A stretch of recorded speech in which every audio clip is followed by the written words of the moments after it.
O Menino que Espiava para Dentro, de Ana Maria Machado, ilustrações Ale Abreu.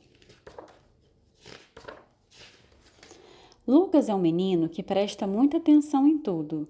Às vezes, fica reparando nas coisas que todo mundo vê.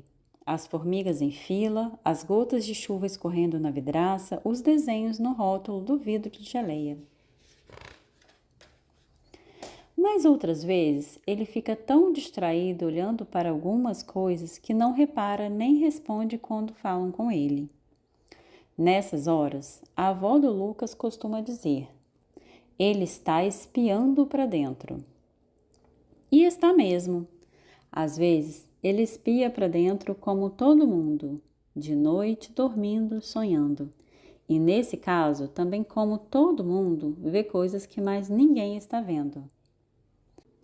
Mas outras vezes, mesmo de dia, mesmo acordado, mesmo de olhos abertos, ou fechados tanto faz, ele espia para dentro. E aí vê coisas que muita gente não consegue ver. Se ele brinca debaixo da mesa de jantar e espia para dentro.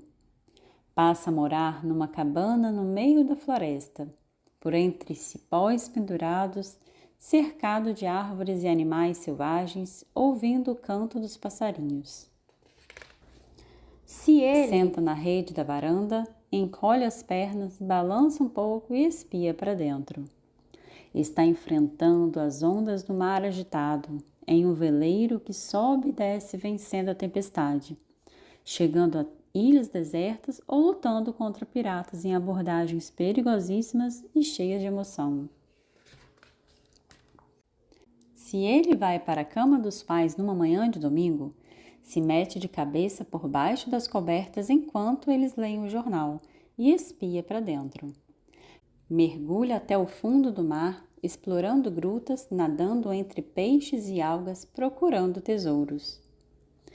Se na resta de sol da janela ele estica a mão no meio da poeira dançarina e espia para dentro, viaja numa nave espacial pelas galáxias desconhecidas do espaço infinito, em meio a chuvas de meteoros e bombardeios de brilhos. O caso é que sempre, em qualquer lugar, Lucas consegue espiar para dentro e sair dali. Começou a virar uma mania. E ele foi achando isso tão divertido e tão melhor que viver nos mesmos lugares que todo mundo, mas tão mais divertido mesmo e tão melhor mesmo que acabou inventando um plano. E tratou de discutir o plano com Talento. Talento era um amigo de Lucas que morava nesses lugares onde ele ia quando espiava para dentro. Lucas nem sabia se o nome dele era esse de verdade e gostava mesmo era de chamar o amigo de Tatá.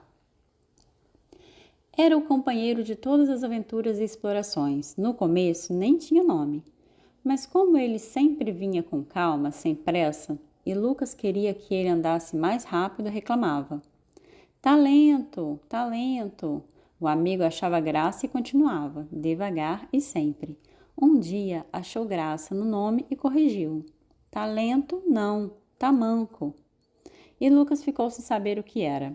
Talvez o amigo estivesse explicando que andava devagar porque não ia lá muito bem das pernas, mancava ou tinha pouca firmeza. Ou era porque gostava de usar tamanco ou chinelo. Talvez o amigo estivesse brincando com ele, Lucas, que às vezes bem que se sentia manco, com esse negócio de viver pisando com um pé no mundo lá de fora e outro no lá de dentro. Ou então, também podia ser que o garoto estivesse explicando que o nome dele não era Talento, era Tamanco. De qualquer jeito, Lucas acabou passando a chamar o amigo de Tatá, e foi com o Tatá que ele foi discutir seu plano. Ando com vontade de vir ficar para sempre aqui com você. Tatá coçou a cabeça, sorriu, bocejou e ganhou tempo, repetindo: Para sempre?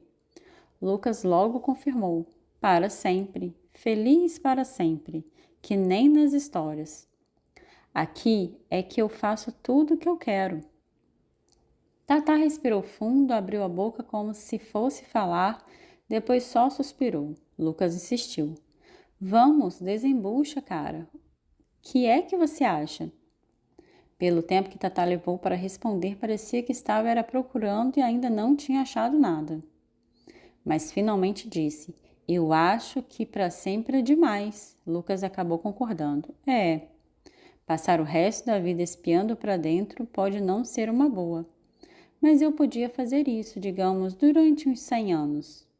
Feito a bela adormecida. E continuou cada vez mais animado.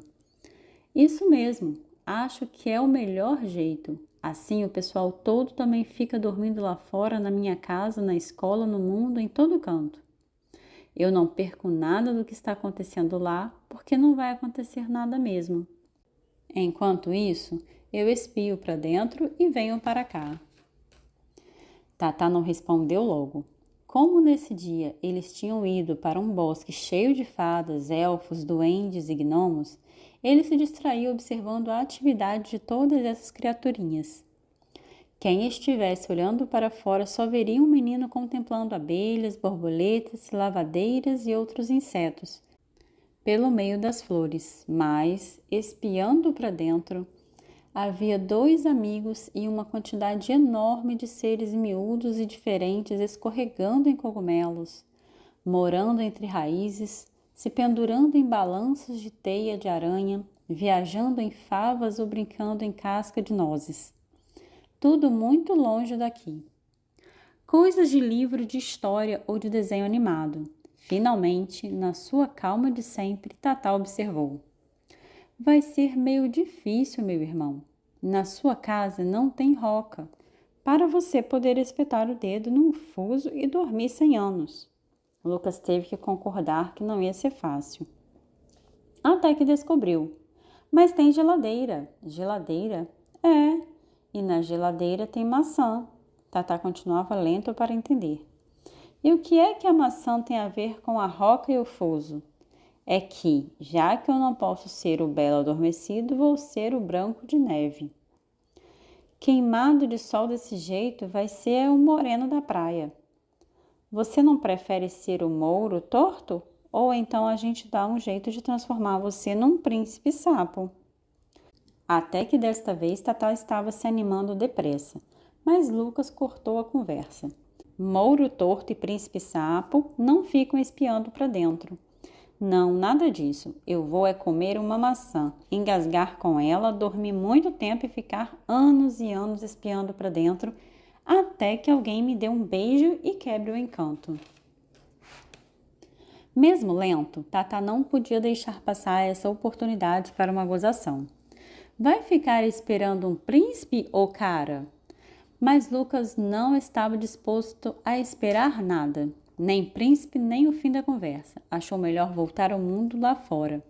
Levantou-se da beira do canteiro mais florido do jardim da avó e entrou em casa aos pinotes. Quero uma maçã. Agora não tem, meu querido. Espere sua mãe chegar das compras. Tome uma banana.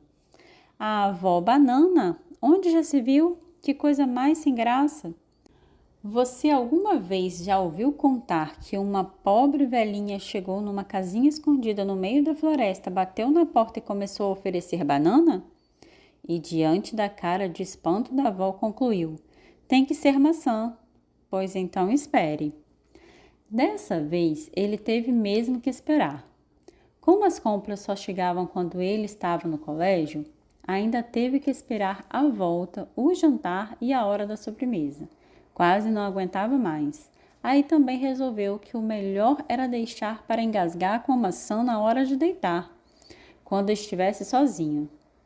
É que a família dele era tão desligada dessas coisas que era até capaz de alguém dar um tapa nas costas dele só para desengasgar. E aí estragava o plano todo. Só que ninguém estragou, e Lucas fez justamente como tinha pensado. Na hora de dormir, despediu-se de todos com boa noite e até amanhã e foi para a cama com sua maçã. Deu uma mordida, engasgou com um pedaço, espiou para dentro, não tinha fim seu espaço. Viu tantos lugares, nadou tantos mares, voou pelos ares. Viu cavalos, castelos, viu bosques de caramelos.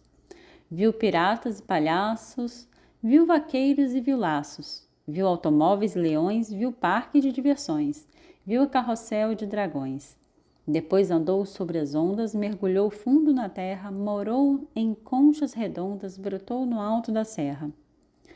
Viu flor voar feito borboleta, viu cachoeira cair pro alto, viu vagalume fazer careta, viu chão de som no lugar de asfalto. Viu panela que não se esvazia, viu criança que não se machuca, viu tambor que só traz alegria, viu olhar que derrete arapuca. Tanto viu, que o mundo lá fora sumiu. É que o tempo ia passando e o sonho ia gastando.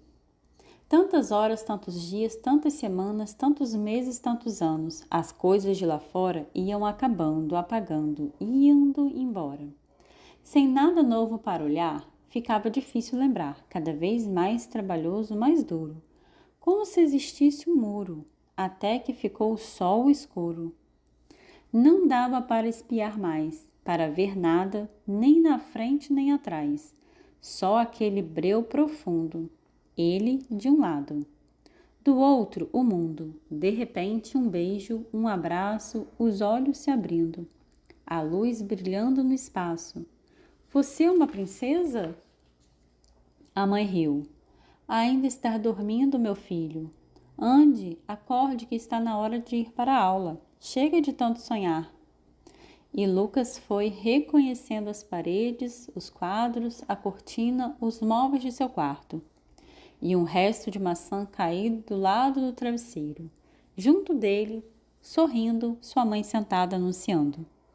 Tem uma surpresa para você. Uma coisa que você vai adorar. Não era uma coisa, era um cachorro. Como ele tanto queria há tanto tempo, desde antes do seu sono de séculos. E depois do café, antes de ir para a aula, ainda deu tempo para brincar um pouco, escondido com um novo amigo no canto da janela atrás da cortina. E aí, bem protegido, ele espiava para dentro. E explorava uma gruta toda misteriosa, cheia de lagos e pedras com muitos lugares para se esconder. Até que a mãe chamou de novo. Ande logo, para não perder a excursão com a escola. E ele saiu correndo para ir com os amigos embora, explorar as cavernas do mundo lá fora. Olhar bem para tudo, viver de verdade para o mundo de dentro ter mais variedade. Ainda olhou para o cachorro e recomendou à mãe. Tome conta dele direitinho, que quando eu voltar, nós vamos brincar.